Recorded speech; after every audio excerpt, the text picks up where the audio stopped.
Palavra do Senhor, portanto, em Lucas, capítulo 11, do verso 1 a 4, que diz assim: De uma feita, estava Jesus orando em certo lugar, quando terminou, um dos seus discípulos lhe pediu: Senhor, ensina-nos a orar, como também João ensinou os seus discípulos. Então, ele os ensinou: Quando orardes, dizei: Pai, santificado seja o teu nome, venha o teu reino.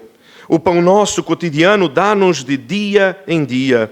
Perdoa-nos os nossos pecados, pois também nós perdoamos a todo o que nos deve, e não nos deixeis cair em tentação. Amém. Estamos neste momento a estudar em Lucas capítulo 11, quando um dos discípulos de Jesus pede a ele que ensine a orar. E apenas para relembrarmos o contexto, principalmente porque aqui entramos em um terreno talvez um bocado mais complexo de perceber. Mas, obviamente, não é nada difícil também. Porque, se nós percebemos, como falamos, que o discípulo pede a Jesus que ensine a orar como João ensinou aos seus discípulos, e nós, então, percebemos que todos os mestres, os rabis, tinham as orações que ensinavam os seus discípulos, porque esta era a maneira como ensinavam teologia. Portanto, a oração, ela não é apenas a maneira como falamos com Deus. Não é tão simplesmente isto, e temos que ter este cuidado. E, obviamente, orar é falar com Deus, e é o momento em que falamos com Deus. Mas eu tenho sempre atentado aos irmãos também isto, que a verdade é que, qual é a tua teologia? Porque a nossa teologia, ela é demonstrada não quando nós discutimos teologia. Quando discutimos teologia, é fácil falar sobre teologia. Porque nós falamos do nosso conhecimento, daquilo que sabemos, vamos usar referências, não é? Vamos estar, às vezes, sobre os ombros de homens muito mais conhecedores do Senhor e de sua palavra do que nós mesmos. E vamos dizer, não, esta opinião não é minha. Esta é a opinião de Spurgeon. Esta é a opinião do D.A. Carson. Esta é a opinião deste ou daquele homem, daquele irmão, que obviamente sabe muito mais do que eu. É muito fácil falar teologia. Agora, quando nós oramos, nós mostramos de facto a teologia que está no nosso coração, a teologia que cremos. Novamente, porque se nós cremos que Deus é Senhor e dono e mantenedor e sustentador de todas as coisas, se cremos que Deus já sabe de antemão de todas as coisas, meus irmãos, eu pergunto, numa pergunta muito honesta, faz sentido uma oração a dizer ao Senhor: Senhor, eu estou a precisar disto? Se o Senhor já sabe. Se o Senhor provê tudo o que precisamos. A nossa oração não deve ser esta. E por isto é que quando nós chegamos a esta parte, quando vemos Jesus então ensinar o pão nosso cotidiano, dá-nos de dia em dia, nós precisamos perceber o que Jesus está a ensinar. Não apenas no sentido de como devemos orar ao Senhor e clamar ao Senhor, mas o que Ele nos ensina sobre teologia, sobre o que devemos crer em relação a Deus, e qual deve ser a nossa atitude, qual deve ser a nossa oração. E para isso, meus irmãos, precisamos fazer aqui um compacto, não é? Um resumo, talvez como os jogos de futebol, quando nós não assistimos e então vemos aqueles compactos de apenas alguns segundos, ou 1 minuto ou 2, só para ter uma noção dos principais momentos, os highlights, não é? Da partida. E então, a realidade é que nós precisamos voltar para Gênesis. Porque, muito rapidamente, nós vamos ser aqui muito breves, mas nós precisamos lembrar, meus irmãos, de que em Gênesis, na criação, nós tínhamos tudo. Nós tínhamos acesso a Deus, nós tínhamos liberdade e nós tínhamos um mundo ao nosso dispor. O trabalho que Deus dá a Adão é de governar sobre todas as coisas. E, portanto, Adão, ele tem tudo ao seu dispor. Todas as coisas que existiam, todos os seres vivos, tudo na criação submetido a Adão. Nós tínhamos tudo. Mas então, meus irmãos, nós quisemos a única coisa que não tínhamos. E lembram-se qual foi a tentação da serpente ao homem? O dia em que comerem serão iguais a Deus. Serão como Deus. Tínhamos tudo, a única coisa que não tínhamos e que jamais teremos é o sermos iguais a Deus. E então, caímos nesta tentação. E porque caímos na tentação de querer ser iguais a Deus, nós perdemos tudo. Nós perdemos o acesso a Deus. Nós perdemos a nossa liberdade, porque agora nós nos tornamos escravos do pecado. E com o mundo a batalhar contra nós. Tanto que Deus vai dizer que agora o homem que tinha tudo ao seu dispor Percebam o que Deus diz: agora com o suor do teu trabalho colherás da terra. Porque antes o homem não suava. O homem dava ordens e tinha tudo ao seu dispor. A sua vida era tranquila. Ele perde o acesso a Deus. Ele perde a liberdade porque agora ele torna-se inimigo de si mesmo. E ele agora é dominado pelo seu próprio pecado, pela sua própria vontade, pela sua própria maldade. E agora ele perde acesso a tudo. E agora, para ter acesso a qualquer coisa, para simplesmente poder sobreviver, vai precisar trabalhar, suar, vai precisar ir atrás. Entregues às nossas próprias vontades, nós nos tornamos tão maus, a ponto de que Deus apenas encontrou um homem justo em toda a terra. E então, como uma lembrança do Éden, Deus submete todos os animais de par em par, casal em casal, para entrar na sua arca. Não submete a Noé, mas submete a si. Mostra que toda a criação, apesar de não estar submetida ao homem, continua submetida a Deus. E Deus então destrói toda a criação com uma grande enchente. Salva apenas parte naquela arca. E quando sai da arca, temos um mundo melhor e brilhante. Não. No dia a seguir, vemos o pecado do filho de Noé a começar a brotar, e a maldade que não pode sair. Isto para nos lembrar que, se calhar, nós nos achamos como Noé. E talvez disséssemos ao Senhor: Senhor, vamos fazer aqui um acordo. Eu não sei as outras igrejas, mas a igreja de Portimão eu garanto. Então faça assim, crie uma nova arca, meta aqui os irmãos da igreja de Portimão dentro, vamos fazer um novo reset no mundo, e então nós saímos da arca e fazemos novamente. Deixa eles dizer, irmãos, não ia precisar passar uma geração.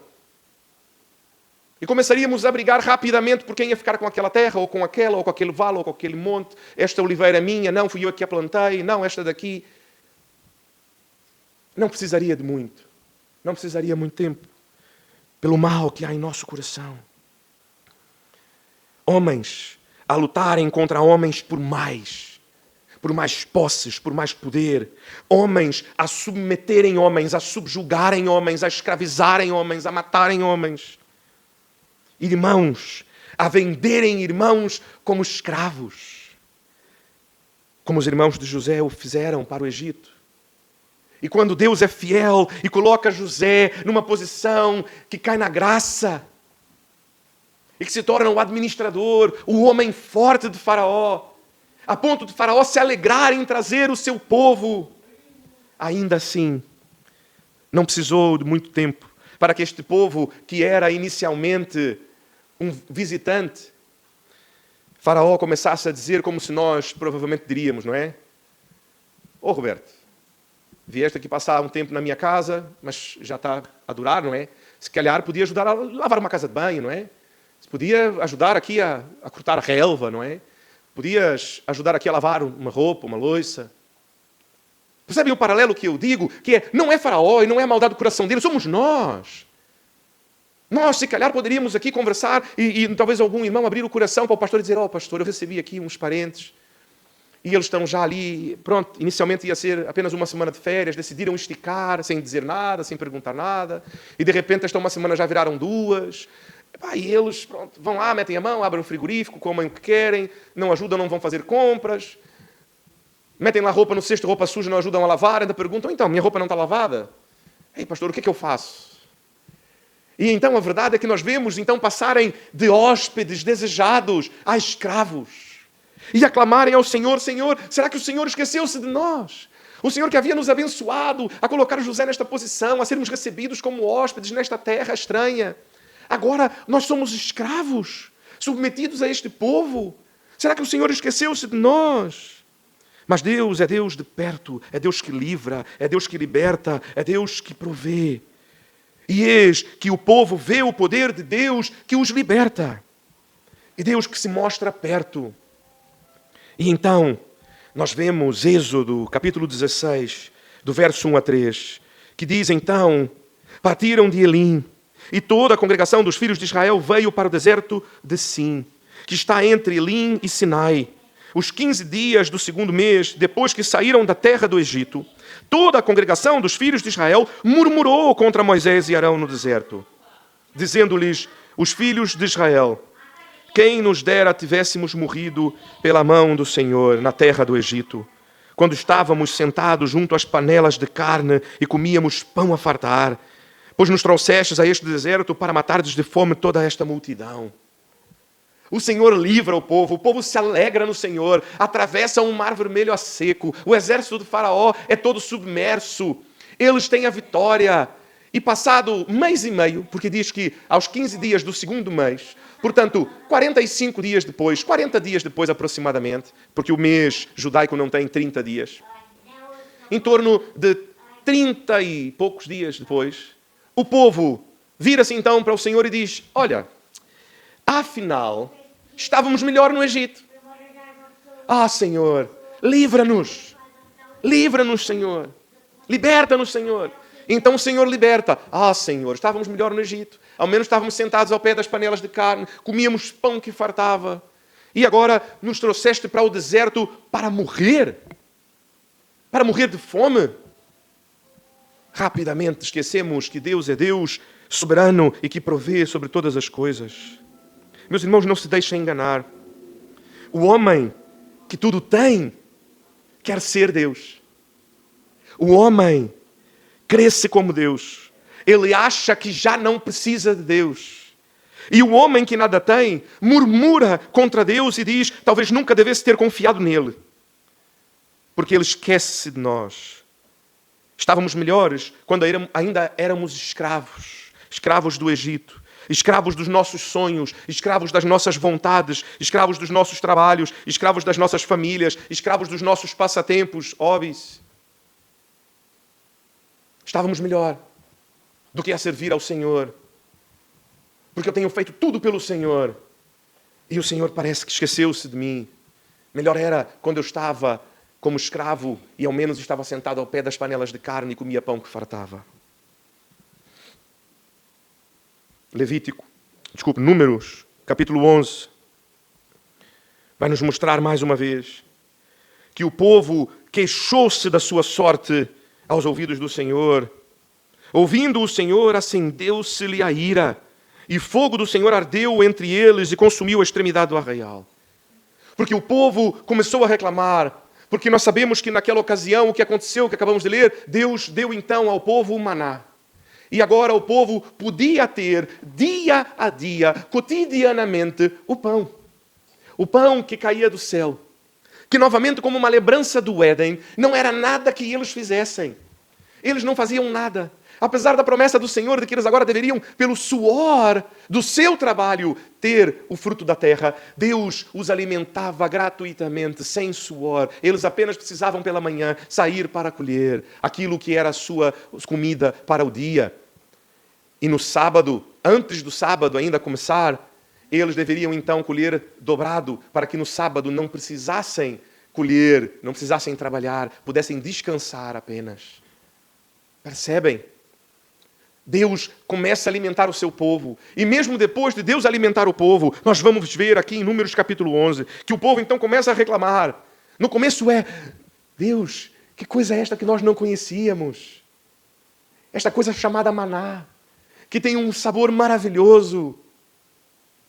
E então, e os irmãos sabem como é que nós somos, não é? Se calhar, se abrissem aqui um grande restaurante cá em Portimão, se calhar ali com 3 estrelas Michelin, não vou nem dizer uma, vou logo para 3. E os irmãos falassem assim: olha, este irmão que é o dono, ele é um irmão de nossa igreja, então os irmãos podem comer lá todos os dias. Eu tenho certeza que se calhar na primeira semana os irmãos iam lá comer. Na segunda semana, se nós dissessemos: então, vamos lá, vamos comigo. Não, vou uma bufana aqui ao lado. Já fartei.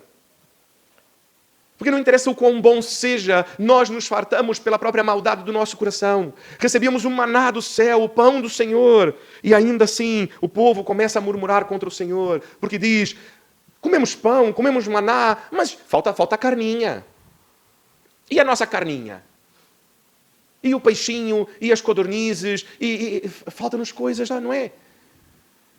E então começa a murmurar contra o Senhor. E o Senhor então diz: ok, é isto que querem? Então preparem-se porque eu lhes vou dar. Mas nós sabemos o que acontece no final, não é? Que aqueles, antes ainda, e a palavra do Senhor vai dizer aqui ainda em Números 11, antes ainda que se cumpra, porque Deus dá-lhes a carne, Mas antes ainda que eles comecem a comer, o Senhor lhes manda matar.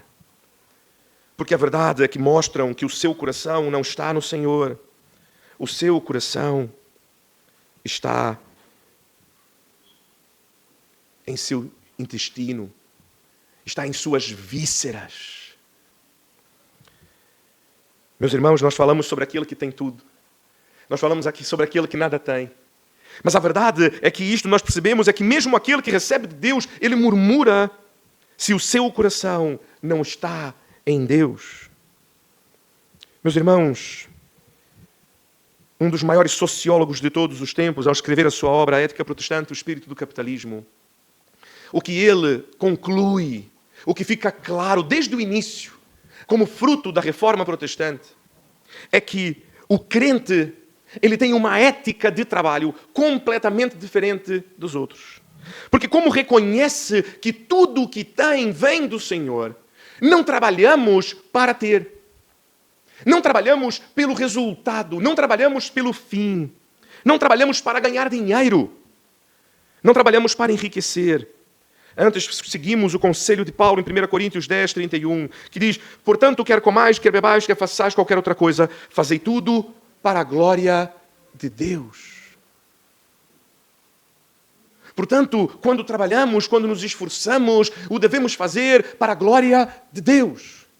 Este é o melhor que eu posso fazer. Meus irmãos, quando me levanto e preparo uma pregação e venho pregar, eu já disse isso aos irmãos. E digo isto com todo o respeito, amor, carinho e cuidado. Mas os irmãos percebam o valor que eu vos quero ensinar. A minha preocupação não é se os irmãos gostaram ou não da pregação. A minha preocupação não é se a saída os irmãos vão dizer: ah, pastor, a palavra hoje falou tanto ao meu coração. Amém. Amém por isto. E eu sei que este é o propósito de Deus com a pregação de sua palavra em sua casa. Mas o meu papel não é falar-lhes ao coração. Este é o papel do Senhor. E eu não posso roubar o papel do Espírito Santo de Deus. Portanto, o meu único papel é agradar ao Senhor. Portanto, quando preparo uma pregação, portanto, quando venho, me levanto e prego, eu faço para agradar ao Senhor. E o meu interesse e a minha oração após é sempre: Senhor, o Senhor se agradou. E eu sei que o Senhor só se vai agradar se eu tiver sido fiel à sua palavra e ao que a sua palavra ensina e diz. Ainda que eventualmente desagrada a este ou aquele. Ou muitas vezes desagrada até a mim. Porque novamente eu não sou diferente dos irmãos. E meus irmãos, eu preciso lhes dizer, a verdade é que este texto é um texto com o qual tenho lutado. Tenho lutado as últimas semanas. Porque os irmãos sabem que eu e a minha família abrimos mão de tudo para servir ao Senhor a tempo inteiro no ministério. E meus irmãos, deixe-lhes dizer, e os irmãos já sabem disto, a vida de um pastor, e não é só deste pastor, a vida de um pastor, de um missionário, não é uma vida de fartura. Muito pelo contrário. É uma vida de grandes limitações. E quantas vezes o nosso próprio coração nos tenta enganar. A dizer, se calhar, então, não era para eu estar a tempo inteiro. Se calhar, então, às vezes era melhor que eu fizesse isto ou aquilo, ou procurasse assim ou aquilo outro. Como uma maneira de tentarmos resolver o problema, não é? Que existe um problema financeiro, então queremos resolver este problema. E não queremos ser uma carga para os irmãos, não queremos ser uma carga para a igreja. Significa que isto está errado? Paulo chegou a fazer isto. Vemos o exemplo de Paulo, que durante um tempo trabalhou a fazer tendas para não ser um peso para a igreja. Mas ele mesmo também a dizer que não era esta a vontade do Senhor. Ele fez para não ser uma pedra de tropeço e para não ser uma carga para os irmãos. Mas que a vontade do Senhor não era esta. Pelo contrário, que a igreja deve manter o seu ministro. Mas certamente a igreja não manterá o seu ministro com riqueza e opulência. Isso também não é justo e não é correto. Mas a verdade é que a vida de alguém que está completamente entregue nas mãos do Senhor, por vezes será uma vida de dificuldade. Porque o irmão ou a irmã terá que pedir demissão daquele trabalho que afronta ao Senhor. Mas pastor, eu vou ficar desempregado. Vai. Ah, mas então Deus promete que eu vou arrumar um outro trabalho? Não. Mas então? O povo, quando sai O povo, quando sai do Egito, sai para o deserto. Percebem?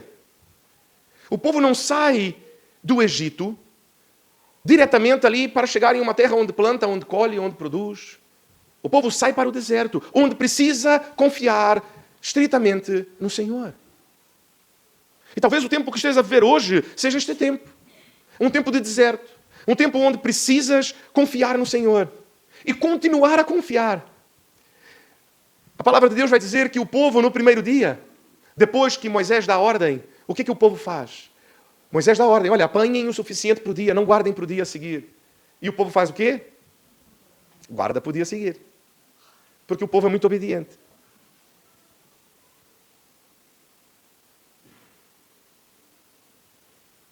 Percebem? E o que acontece com o maná? Dá bicho, apodrece. Mas da sexta para o sábado, não. Apanha o dobro e não dá bicho, não apodrece. Percebem que não é uma questão da característica do maná, é uma questão da obediência e da submissão ao Senhor. Nós fazemos tudo para a glória de Deus. Devemos fazer tudo para a glória de Deus. Sabemos que o nosso esforço pode ou não dar frutos, mas nós não nos esforçamos pelo fruto, mas para que o nome do Senhor seja glorificado em nós e através de nós no nosso trabalho. E confiamos que o Senhor nos enviará o que precisamos a cada dia, todo dia. Por isso, então, quando Jesus nos ensina o pão, o alimento, aquilo que precisamos de facto, aquilo que é necessário. Talvez não o supérfluo.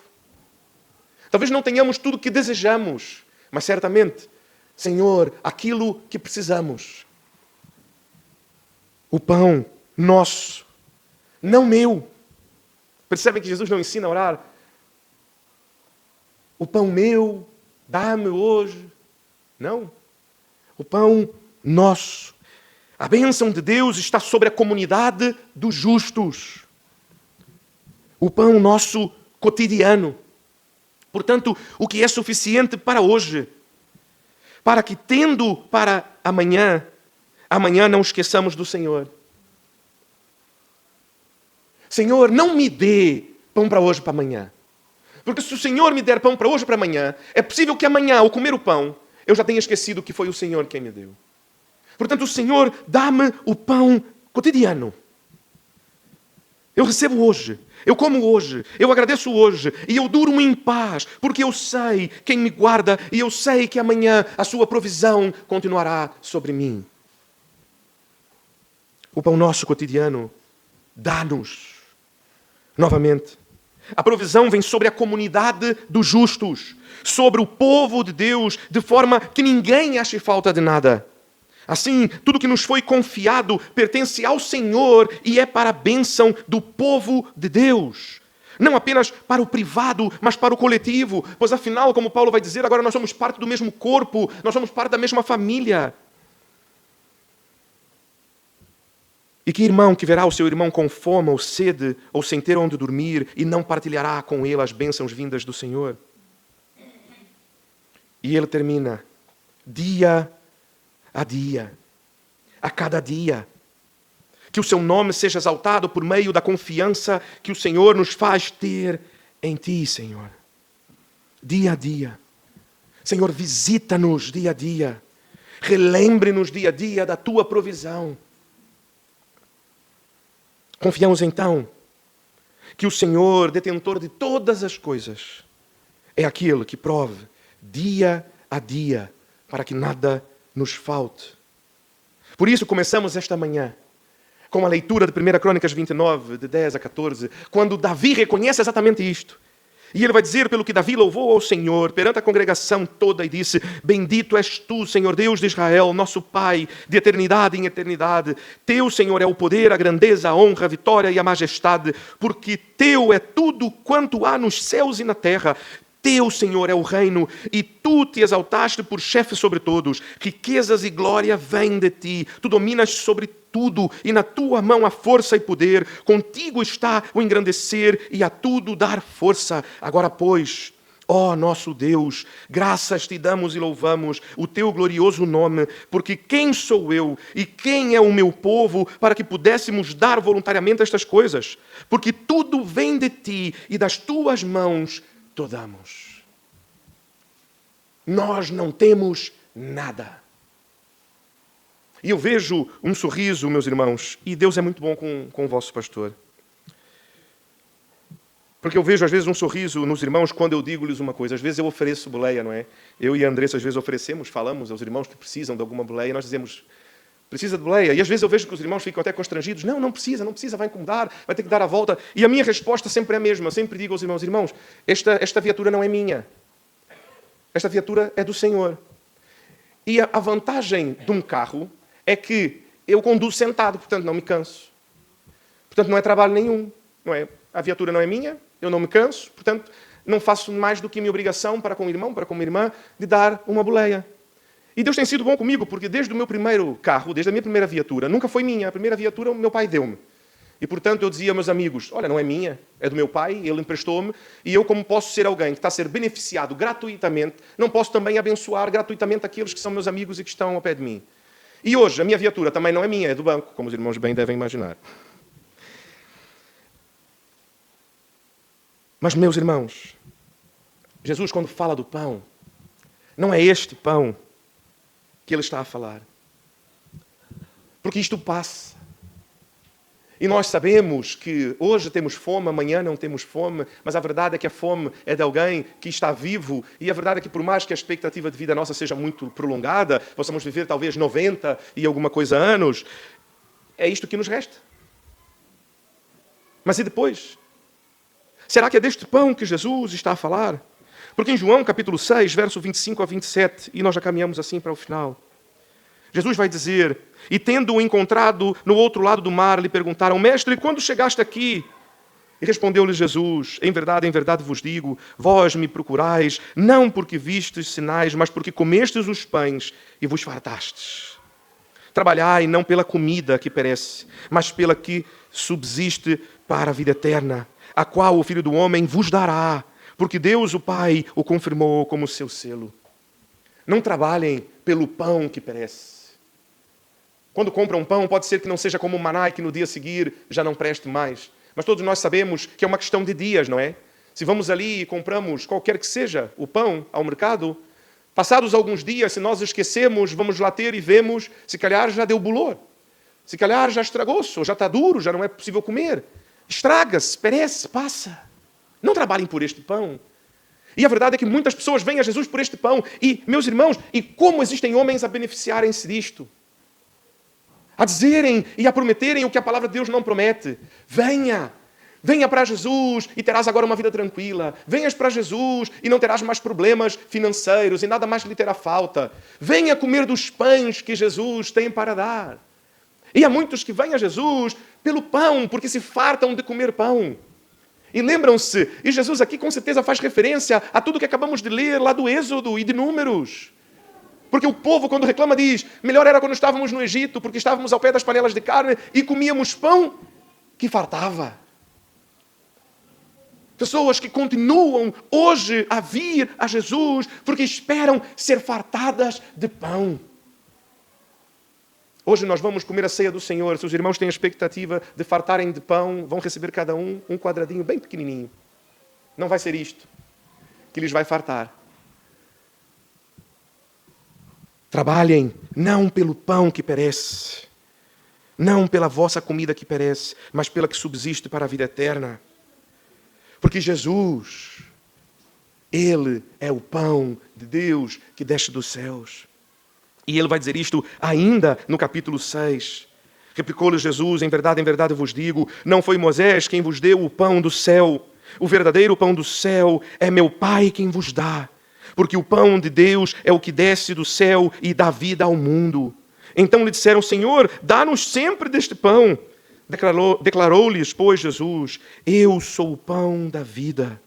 O que vem a mim jamais terá fome, e o que crê em mim jamais terá sede. Porque eu já vos disse que, embora tenhas visto, não credes. Todo aquele que meu Pai me dá, esse virá a mim, e o que vem a mim, de modo nenhum o lançarei fora. Porque eu desci do céu, não para fazer a minha própria vontade, e sim a vontade daquele que me enviou. E a vontade de quem me enviou é esta, que nenhum eu perca de todos o que me deu. Pelo contrário, eu o ressuscitarei no último dia. De fato, a vontade de meu Pai é que todo homem que vir o Filho e nele crer tenha a vida eterna. E eu o ressuscitarei no último dia. Não trabalhem pelo pão que perece, mas trabalhem para fazer a vontade de Deus, como Jesus mesmo diz que Ele o faz. Porque Ele é o pão de Deus que mata a nossa fome. A fome de vida eterna. A fome de Deus. E é por isso que no primeiro domingo de cada mês nós celebramos a ceia do Senhor. Porque o Senhor assim nos instruiu. E lembram-se quando o Senhor, então, naquele momento com os seus apóstolos, com os seus discípulos, Ele diz a eles: como eu ansiei por este dia. Como esperei comer esta Páscoa. Porque para isso é que eu vim. Este foi o propósito da minha vinda a este mundo. Eu vim para fazer sacrifício. Jesus é o sumo sacerdote, que então apresenta o Cordeiro de Deus diante do altar, a si mesmo, e entrega-se como o Cordeiro para ser emolado, para ser sacrificado, para fazer propiciação por nós.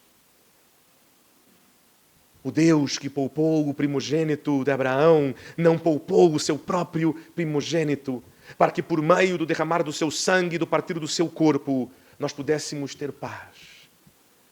E então o Senhor Jesus,